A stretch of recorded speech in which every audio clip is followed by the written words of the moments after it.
Stop in Dublin on FBI business? Emma shook her head, strands of her fair hair falling onto her forehead. She reached for her champagne and sat back with it. "We're here to see you, Grandad." Colin picked up his Smithwick's. "What are you drinking, Wendell?" "Sparkling water. I like to keep my head about me with you two."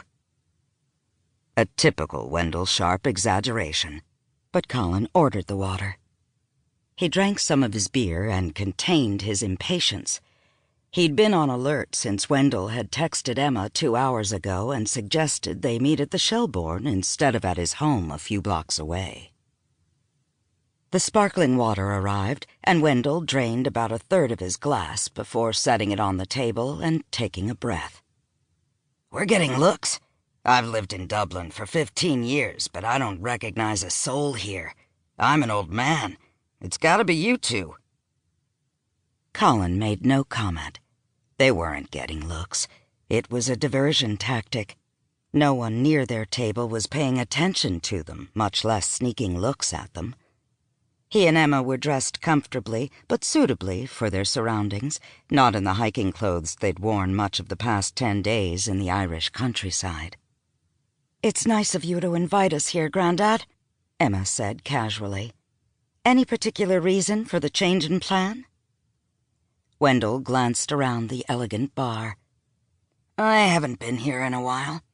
I thought we should celebrate your marriage at a special place. I didn't make it to your wedding.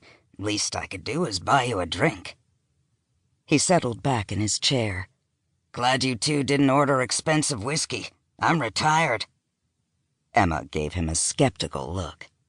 "Semi-retired at best." Colin stayed out of this one. In the months he'd come to know Emma, as he'd fallen in love with her, he had learned to steer clear of meddling with or even trying to understand her deep-seated, often impenetrable relationship with her eccentric family. Wendell had launched Sharpe Fine Art Recovery 60 years ago in the front room of his home on the southern Maine coast. After his wife's death, he'd returned to the land of his birth and set up a Dublin office. When Colin had planned their Irish honeymoon, he'd included a night in Dublin for Emma to see her grandfather. Wendell had invited them to stay with him. It had seemed like a good way to start the re-entry process back to their normal lives. Family, friends, their work with the FBI. No more boutique hotels, cute cottages, and long walks in the Irish hills. At least not for a while. "You two go back to work when?" Wendell asked. "You're flying back to Boston tomorrow, right? They'll let you get home first, do a load of laundry, buy some milk and coffee." "We're flying to London tomorrow," Emma said. "We're taking advantage of being on this side of the Atlantic and meeting with a few people." Wendell frowned. "So you're back to work tomorrow?" "We'll return to Boston for the weekend and be at our desks on Monday." "I thought Colin didn't have a desk." "I don't," Colin interjected. "They let me nap on Emma's couch once in a while." They being HIT, the small Boston-based team Emma had joined early last year, and he'd been shoehorned into last fall. He wasn't a good fit, but for the past 10 days he'd had one focus, and that was the woman on the other side of the table. It was Wednesday. They had an early flight to London.